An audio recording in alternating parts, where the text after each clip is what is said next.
என்ன காரணம் அது? எங்க அக்காவுக்கு ஜாதகத்துல தோஷம். ரொம்ப வருஷமா கல்யாணம் ஆகல. கடைசியா ஒரு நல்ல வரன் கிடைச்சது. அவங்க கண்டிஷன் என்னன்னா, அவங்க வீட்டு பொண்ணை நான் கட்டிக்கிட்டாதான் எங்க அக்கா கல்யாணம் சொல்லிட்டாங்க. எப்படி இருந்தாலும் அக்காவை கட்டி கொடுக்கலன்னா என் கல்யாணத்தை பத்தி யோசிக்க முடியாது. ஸோ நானும் ரேஷ்மியும் சேர்ந்து பிளான் பண்ணோம்.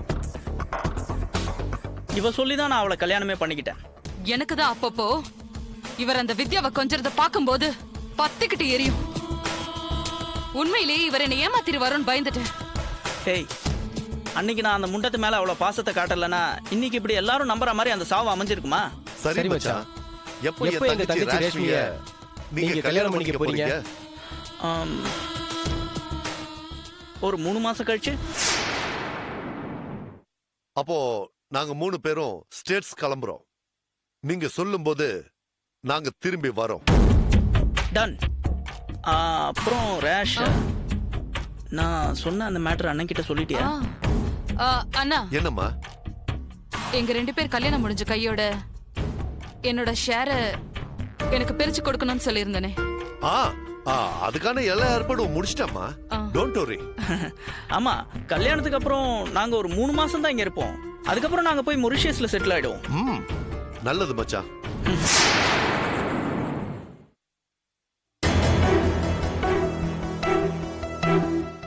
என்ன பண்ணணும்?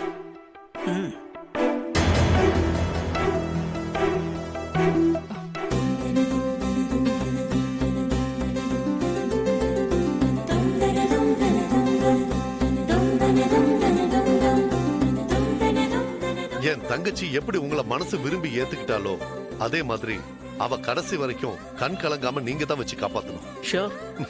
வாங்க. நீங்க 2 பேரும் சந்தோஷமா பல்லாண்டு காலம் சிறப்பா வாழணும். அதான் என்னோட ஆசை. நிச்சயமா. ரேஷ்மி, உதய் மாதிரி ஒரு நல்ல மனசுக்காரன் கூட என் தங்கச்சி வாழ கொடுத்து வைக்கல. உன்னையே என் தங்கச்சி மாதிரி நினைச்சு சொல்றமா. இவரை பத்திரமா பாத்துக்கமா.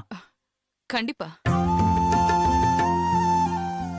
வித்யாவை உயிர்க்குயிரா விரும்பி கல்யாணம் பண்ணிக்கிட்டவன் மறுபடியும் ஒரு பொண்ணை மனசார ஏத்துக்குவானு ரொம்ப பயந்துட்டே இருந்தேன்.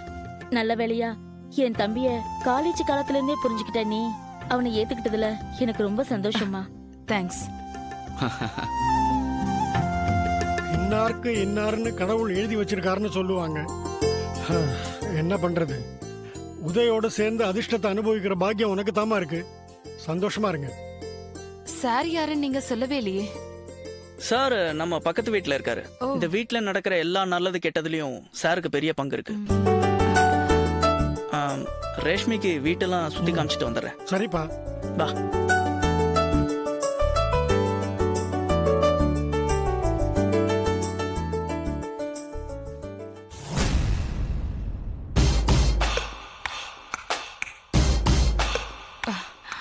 நைஸ். இந்த ரூம்ல தான் இன்னும் கொஞ்ச நேரத்துல அலங்காரம் பண்ண போறாங்க.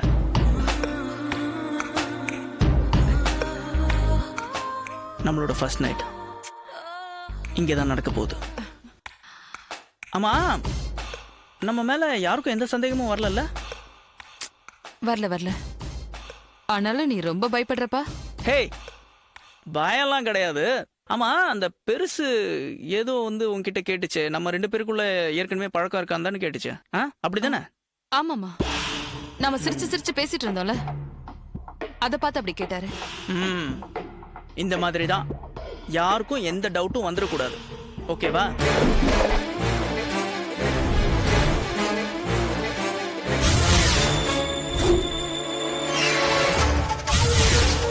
வீட்டுக்கு புதுசா கல்யாணம் பண்ணிட்டு வந்த பொண்ணு அடக்க ஒடுக்கமா இருக்கான்னு எல்லாரும் பேசணும். ஏன் அப்படி பேசணும்? இப்படி கேட்டா நான் என்ன பதில் சொல்லுவேன் ரேஷ்மி? அக்கம் பக்கத்துல 4 பேர் அனுசரிச்சு போகணும். எதுக்காக அனுசரிக்கணும்? நல்லது கெட்டதுன்னா 4 பேர் இருக்கணுமா? இப்போ நம்மளோட இந்த ஃபர்ஸ்ட் நைட் ரூம் அலங்கரிக்கிறதுக்கு கூட அக்கம் பக்கத்துல இருந்து ஒரு 4 பேர் வராங்க. அவங்க கூடலாம் அப்படியே அனுசரிச்சு பழகிக்கன்னு சொல்றேன். பக்கத்து வீட்டுக்காரங்க எதுக்கு வந்து நாம படுக்க போற பெட் அலங்காரம் பண்ணணும்? டெக்கரேட்டர்ஸ் கூப்பிட்டா அவங்களே 5 நிமிஷத்துல வந்து பண்ணிட்டு போயிடுவாங்க.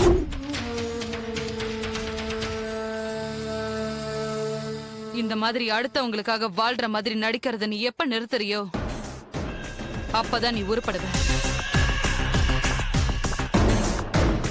அக்கா லைஃப் நல்லா இருக்கணுங்கிறதுக்காக தான் அந்த வித்யாவை நான் கல்யாணம் பண்ணிக்கிட்டேன்னு சொன்னியே. உன்னையே நம்பி உனக்காகவே காத்துக்கிட்டு இருக்கிற என்ன பத்தியும் அதே மாதிரி நீ யோசிச்சிருக்கணும் தானே? ஏய், இப்ப ஏன் நீ இதெல்லாம் பேசுற? இல்ல, அடுத்தவங்க ஃபீலிங்ஸ் ரொம்ப புரிஞ்சு நடந்துக்கிறவங்க மாதிரி பேசுறியே. முதல்ல முதுக நீ கவனின்னு சொல்றேன். நீ இப்படி எல்லாம் பேசுவேன்னு நான் கொஞ்சம் கூட எதிர்பார்க்கவே இல்லை தெரியுமா? நானும் கூட எதிர்பார்க்கல நீ இப்படி எல்லாம் மாறி இருப்பேன்னு. நான் மாறிட்டேனா? என்ன மாறிட்டேன்? ரொம்ப மாறிட்டேன். என்கிட்ட இருக்கிற பணத்துக்காக தானே நீ என்ன கல்யாணம் பண்ணிக்கிட்ட. லவ் பண்ணது மனசுல இருந்திருந்தா அவ இருக்கும் போது நீ என்ன சுத்தமா அவாய்ட் பண்ணிருப்பியா? என்ன பேச்சு பேசுற நீ ரேஷ்மி? இப்போ உனக்கும் எனக்கும் கல்யாணம் ஆயிருச்சு. ஒருவேளை நான் இன்னொரு பொண்ணோட பழகிறது உனக்கு தெரிஞ்சா நீ என்ன பண்ணுவ? என்னடா சொன்ன?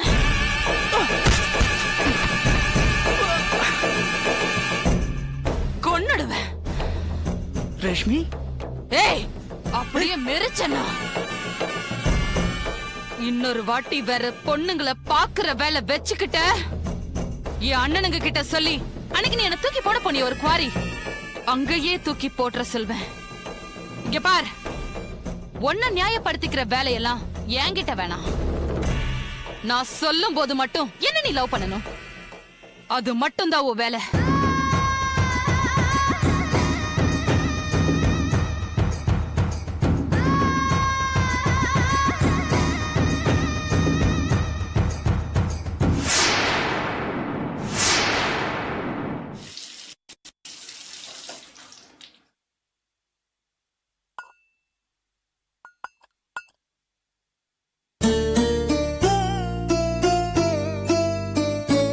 தம்பி,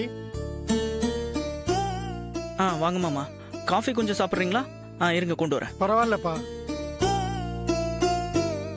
வித்யா இருந்த வரைக்கும் உங்களை ஒரு நாள் கூட நான் கிச்சன் பக்கமே பார்த்ததில்ல. இப்ப நீங்க கிச்சன்ல இருந்து வர்றதை பார்க்கும்போது இந்த வீட்ல யாரோட ஆட்சின்னு ரொம்ப நல்லா புரியுது.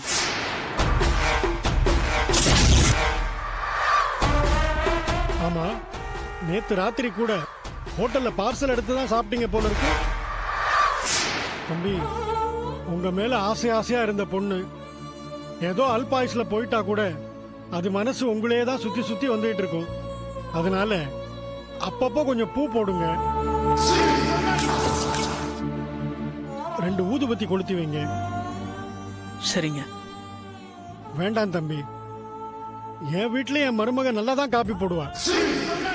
இருந்தாலும் மகாலட்சுமி மாதிரி இருக்கிற வித்யா கையில காஃபி வாங்கி குடிச்சாதான் என் மனசுக்கு திருப்தி. அதனாலதான் நான் வித்யா கையில தினம் காஃபி வாங்கி குடிச்சிட்டு இருந்தேன். எங்க வீட்டுல காஃபி சாப்பிட முடியாம இல்ல. வித்யா இல்லாத வீட்டுல எனக்கு எதுவும் இறங்கல தம்பி, வேண்டாம். ஹே ஓல்ட் மேன், என்ன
Yeah, we don't want to do anything to scare your children. That's the last thing we want to do. We don't want to scare anybody.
enjoyed this video, kindly like, share, comment, and for further our interesting videos, subscribe our channel below.